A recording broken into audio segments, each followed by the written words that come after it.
Hello, welcome to Elevenses, the podcast about business aviation powered by Private Jet Coach. My name is Martina Vincenzi, and today with us we have Mr. Barry Taylor, who is a pilot. Welcome, Barry. Hello there. So, just a quick hint about Barry's previous experience. He has been a pilot for the last 15 years. He worked in commercial airlines as well as private aviation.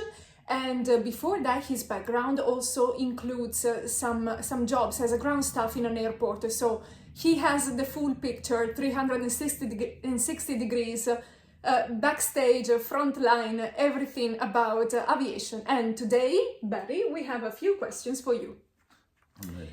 So the first question is, what is the difference? Actually, can you explain the difference between commercial aviation and private aviation?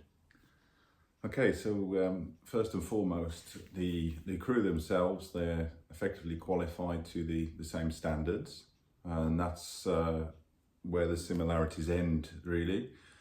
The airline environment is very much, you're looked after from usually a big operations department, and many things are organised in advance for you. For example, the fuel, you arrive at the destination, everyone's waiting there for you to service the aircraft, and it's as simple as walking outside and setting the fuel panel and saying hello to the refueler, and that's it, your job's done. On the flip side, on the private side and the corporate side, there's many more things to think about. Usually the fueler's not waiting, even if you get ahead of the game sometimes and ask for the refueler there. Things change in aviation by the minute, and the refueler may get called away to a job, so then maybe you're looking for alternative suppliers, and it's then usually happens when you're on a very tight turnaround or the client's waiting to depart and you need the fuel. Of course, there are the inherent differences between the aircraft type, predominantly the cockpit door, especially after 9/11, the airlines were fitted with the cockpit door. The corporate aircraft, or the bespoke corporate aircraft, as I should say, they don't feature a cockpit door. So your interaction with, if the aircraft has a flight attendant, it's open for dialogue, or depending on what stage of flight you're in, of course. And also we have the passengers themselves. They may choose to come up and see you in the flight at an appropriate moment. So very much you have face-to-face interaction with your customer. Mm. Also, if I may add, the fact that there is no cockpit door between the flight deck and the cabin includes a direct communication between crew members. So the flight attendant seat normally do not include an interphone, so there is no way to actually call the flight deck to, for example, communicate that the cabin is secured and ready for landing or things like that. So you have to physically get inside the flight deck, and through a sort of coding messages that includes gestures most of the time, you communicate whatever you need to say to the pilots. And I find this more connecting between crew members and more effective as a communication as well. And yeah, I kind of like the fact that there is no cockpit door anymore for me.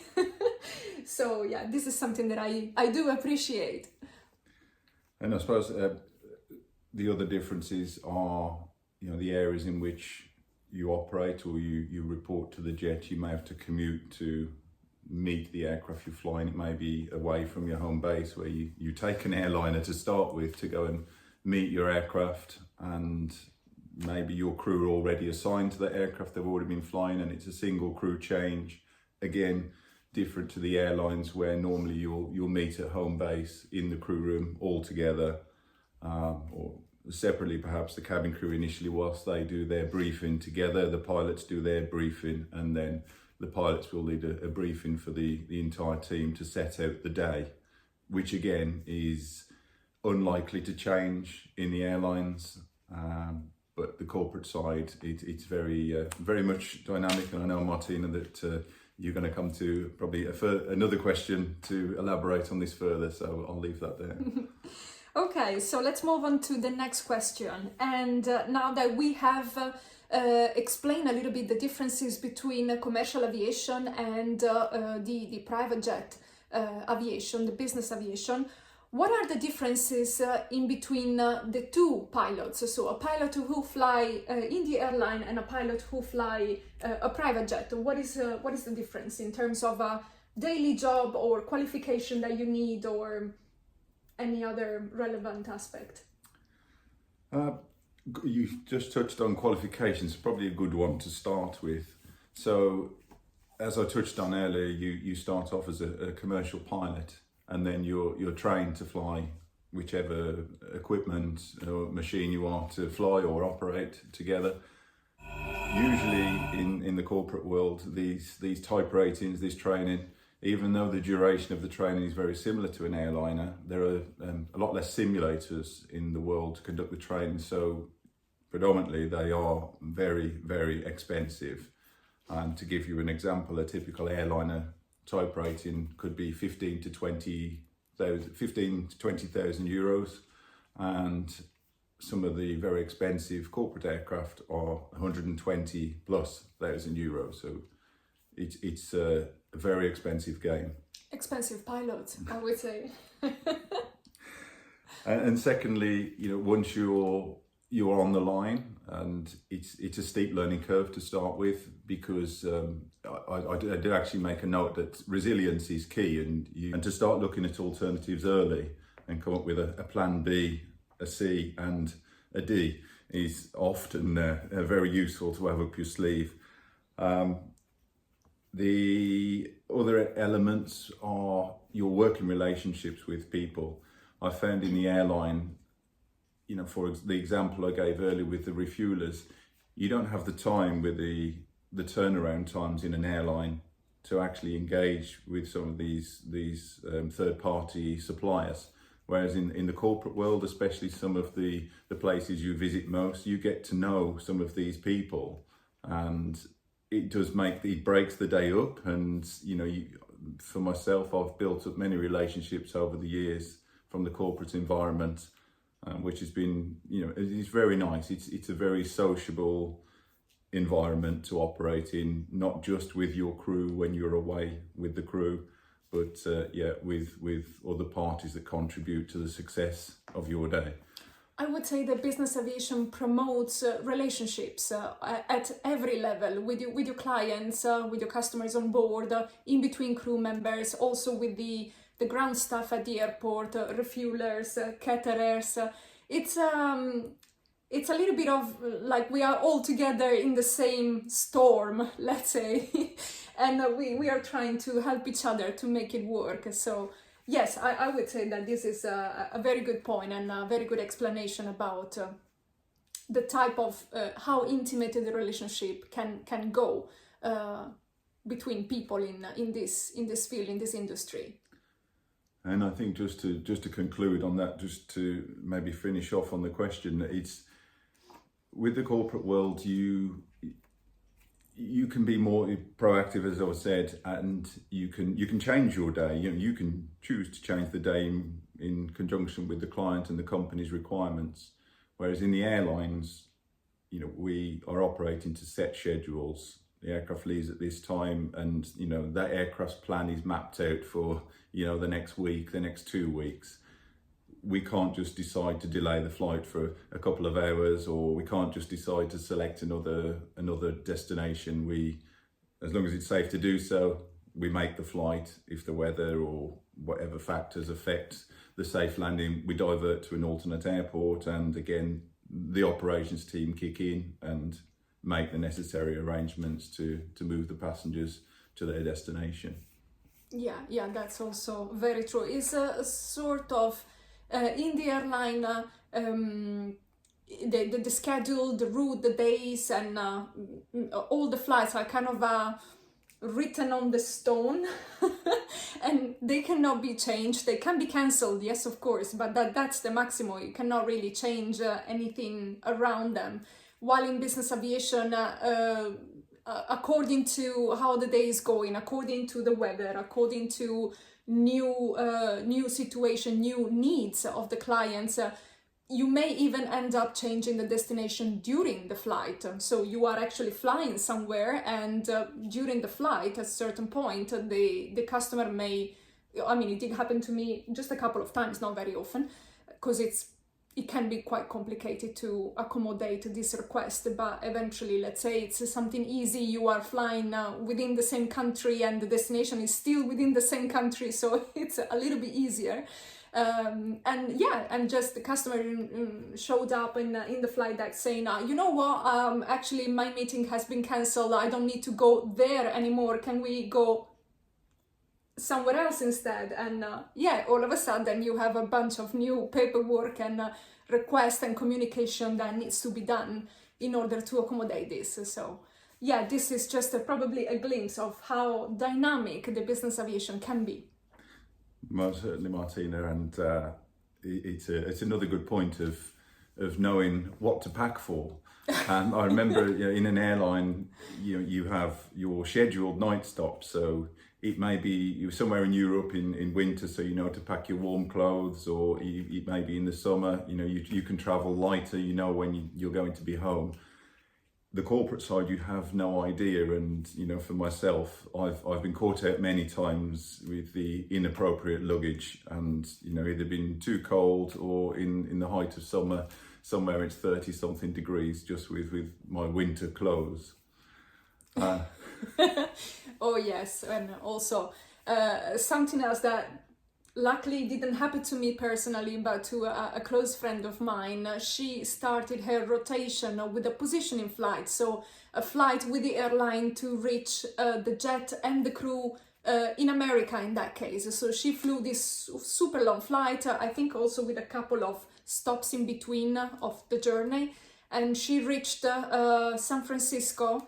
And then when she arrived at the airport, she found out that they have lost her luggage, and well, I mean, you cannot stop, the show must go on. So luckily she had a small carry-on luggage with her uniform with her, but like little to zero clothes, and she has been sent to Alaska with the private jet. So she ended up being in Alaska in the middle of winter with, I don't know, -20, -15, and absolutely zero clothes apart from, the fancy shoes of the uniform and the little hat. So yeah, this is, in that case, the company normally comes to help and provides you a sort of allowance that you can spend in getting, clothes for you.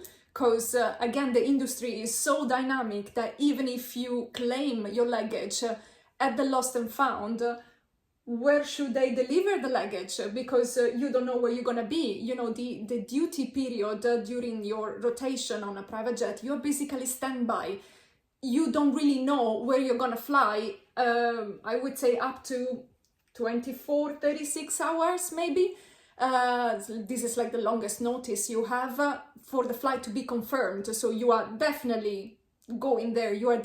This flight is definitely happening.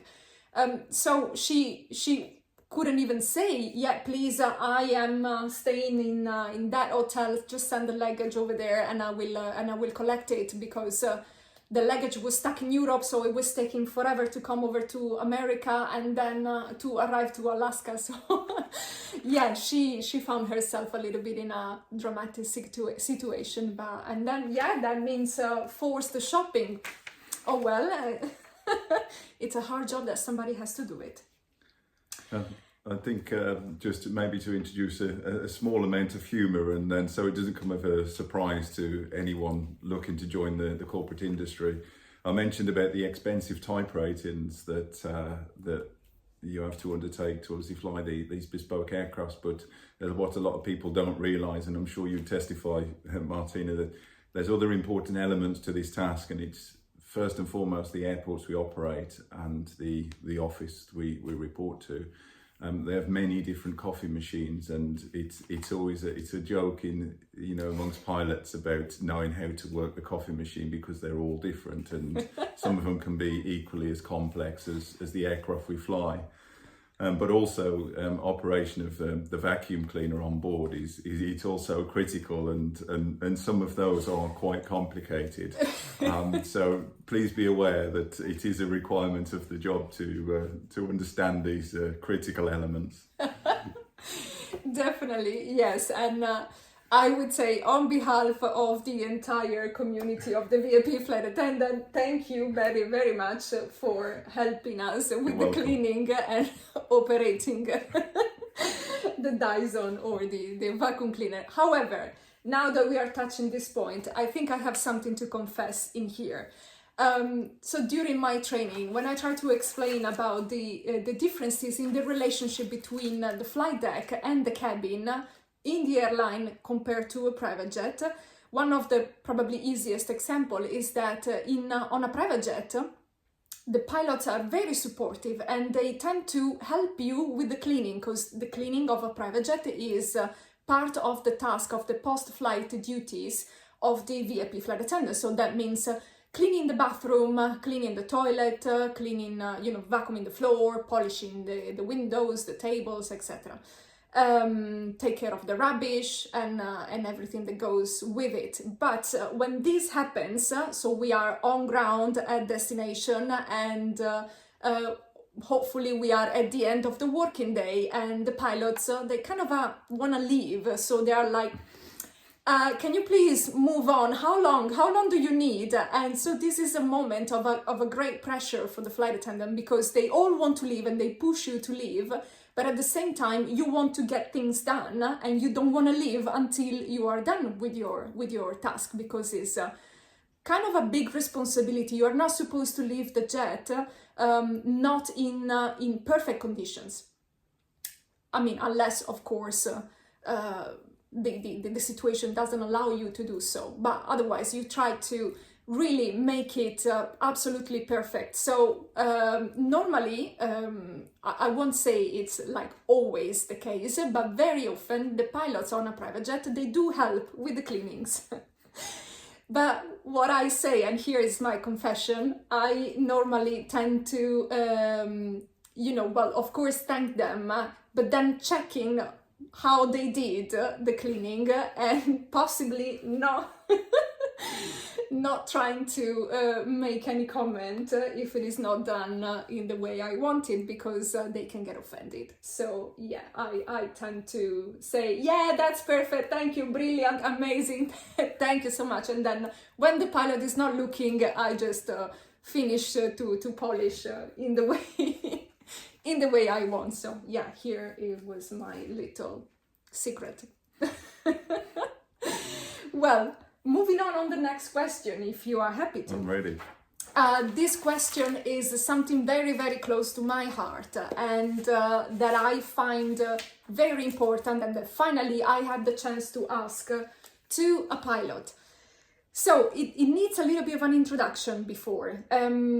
I had the experience of seeing on different social medias where companies do advertise job advertisement for a position of a VIP flight attendant, and I think 2 or 3 times recently I found one of these job advertisement advertising the position for a flight attendant on a very small jet that normally doesn't even carry a flight attendant. And as always happened in this case, a lot of people reply to this post saying, hello, I'm here, I'm interested, look at me, where can I apply? And a lot of movement. And I found myself asking this question, do you realize what type of jet is that? I mean, you probably don't even fit in the cabin, because the cabin is not high enough for you to fit in. So what I would like to ask you, if there is a way for our audience out there to be able to recognize the different type of jets in order to learn how to identify them, and therefore when something like this happens, being aware that you probably shouldn't even apply for that position, because maybe you are, I don't know, 1.80 meters tall and you just don't fit in the cabin. So how can somebody navigate easily in the different type of private jets and recognize how big they are just by a glimpse. Well, you made me smile there, Martina, because for myself, I'm 1 meter 95 tall, so I'm very much aware of the height of different business jets, and it was certainly one thing I've looked at during my career before I've accepted positions. But obviously, with many subjects, there's a wealth of information available on the internet, so you can differentiate to start with between your bespoke manufacturers of the business jets or the airliner types, which are more often than not converted into a business jet, a very large business jet, and by nature of that size, they all need to have the flight attendants on board, multiple, normally on the airliner types. But the bespoke aircraft from Gulfstream, Bombardier, Dassault, Embraer, Cessna, most of them produce different sized cabins, which is obviously I think the point you're making there, Martina. The way to differentiate is use the internet to start with, and then perhaps a good thing would be to look at the cabin itself. Does it have a separate galley, for example, the toilet, the washroom area, somewhere to separate the passenger cabin from the area in which the crew will do their job through the flight? Because, and to give an example, when I started my career, I started on a Cessna. It was a Citation XLS.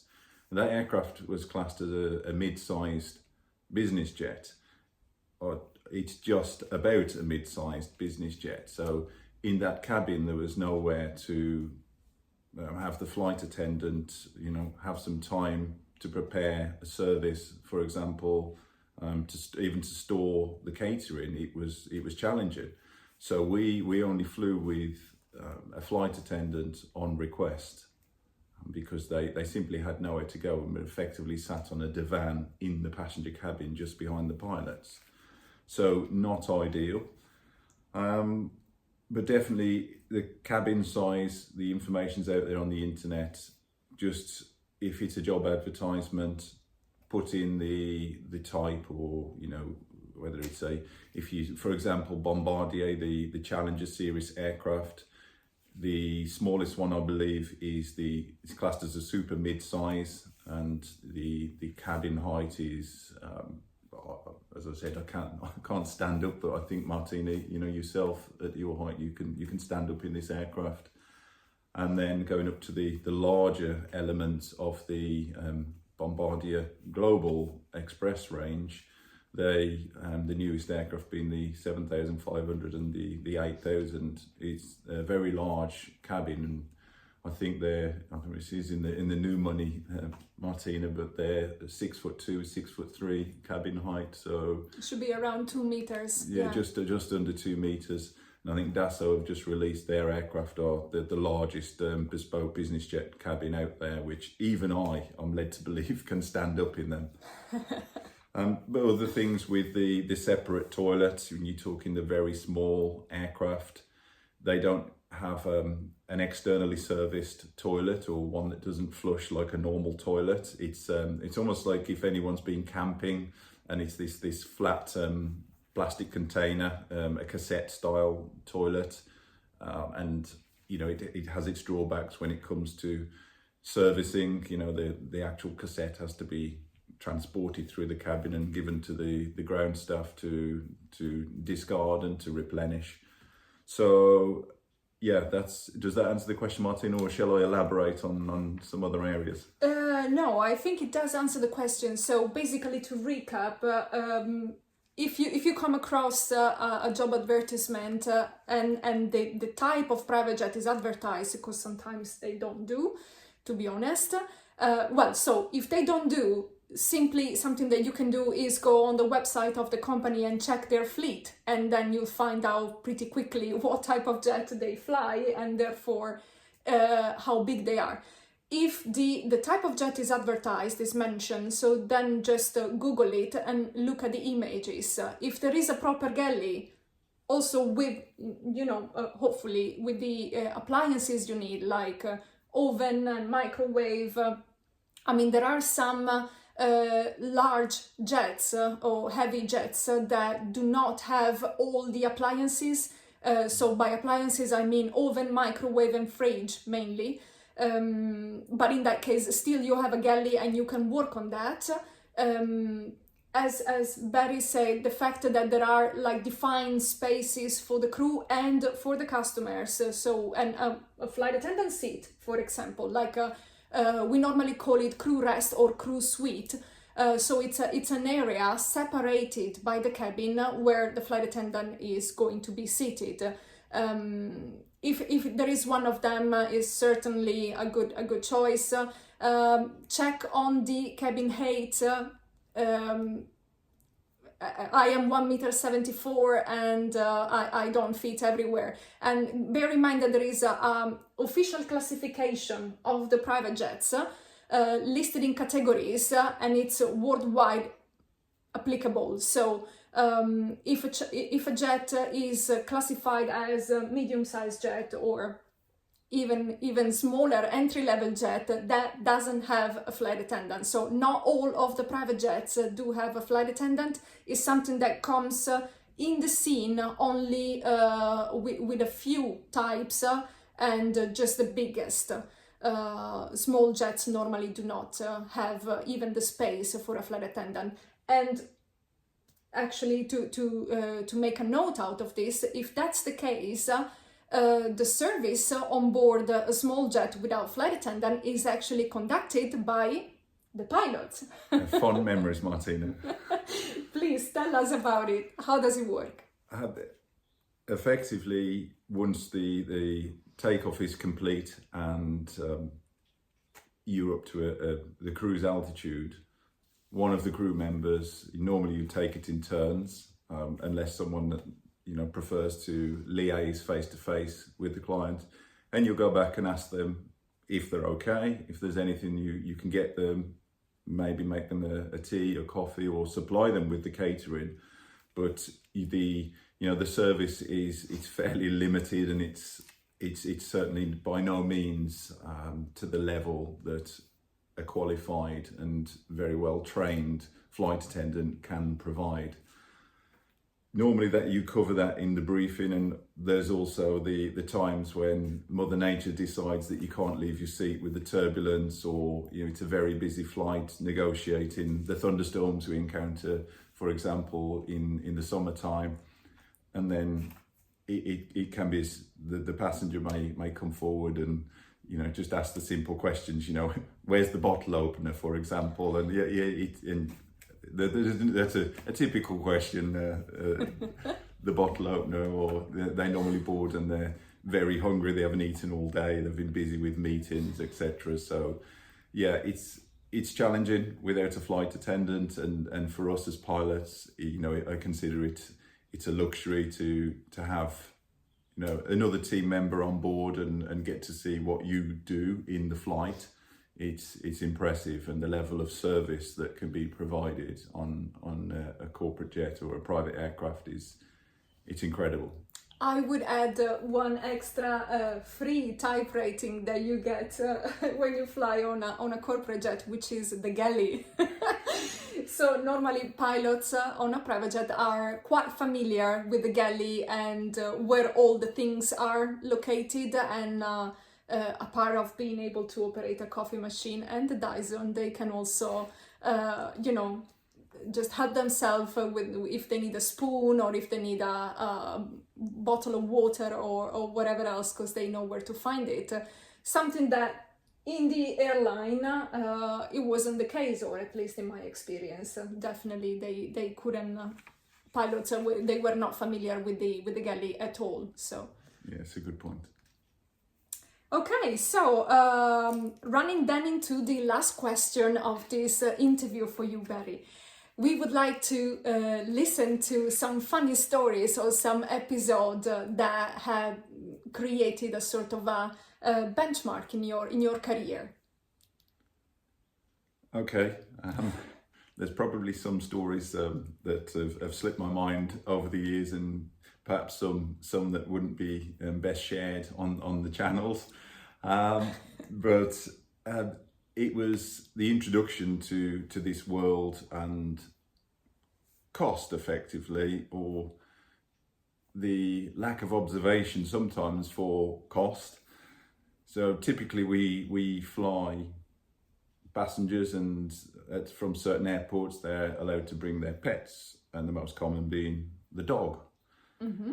But one flight, it was when I was actually flying the Citation XLS, I was tasked to go and collect I don't even know whether I can call it a prized falcon, but in the Middle East, obviously the sport of falconry, it's very common. So a bird. A bird, yes, a bird. So the bird was delivered, I can't remember the airport, but we were tasked to go and collect this bird, to take this bird to fly a bird on its own private jet flight to destination. Oh dear. So the bird was delivered to the aircraft with the bird's handler, and Okay. we boarded the bird. We briefed the handler, and the bird sat there and looked at us during this time. And after takeoff, the bird was obviously, it was restricted with the way you secure the occupants, but it had its own perch, the fake branch which clipped to the back of the seat. And the bird sat there and clasped this and enjoyed the flight. It was free to look out of the window, and they were so well prepared. The bird had its own catch tray, if I can call it a catch tray, for its drop-ins throughout the flight, because the inability to use the washroom. So that was it was funny but strange to do such a thing, to be flying a bird. The other one, it happened to a friend of mine, and he was flying a long-range business jet, a Gulfstream, and the owner of the aircraft lived in, I think it was New York, and they flew from New York to the south of France, and there was some party or function happening in the south of France, and he was a major number on the guest list. He then decided that he wanted his own stock of champagne for this party, which was at his home in New York.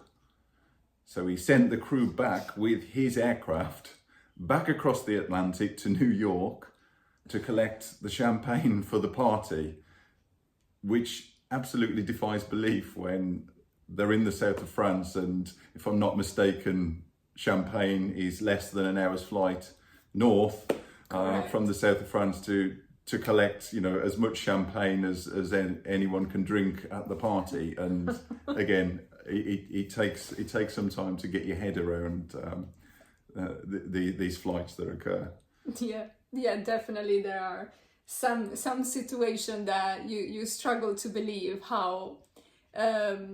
Like the customers we fly on a private jet, you might tend to think that they belong to another world, that they come from another planet, when like a decision like this, absolutely not cost effective whatsoever. This champagne you are now drinking, that is coming from your house in New York, is just crazy expensive compared. You could have got the same or even better one, as you said, just by go and pick it up from the source, from Champagne, from the Champagne region. So yes, and probably also customs, because you're bringing goods from another country. So custom on the way out and custom back on the way in. Anyway, it is what it is. The Falcon one is really funny. I'm just trying to imagine this Falcon standing on this standing piece of wood, and looking outside the window and probably thinking, oh, for once it's not me doing the job. So yeah. Yes, it's definitely one of those you needed to be there to believe it. Yeah, that's true. Not even in the wildest dreams, sometimes you can believe of what is going on. Well, thank you very much, Barry, for your input today. I was very much looking forward to manage to have an interview with a professional pilot, so to have the chance of getting things explained by, you know, somebody who is well into the role. So thank you very much for your participation at Elevenses, the Business Aviation Podcast. And well, that's all for today. So ciao for now and baci baci.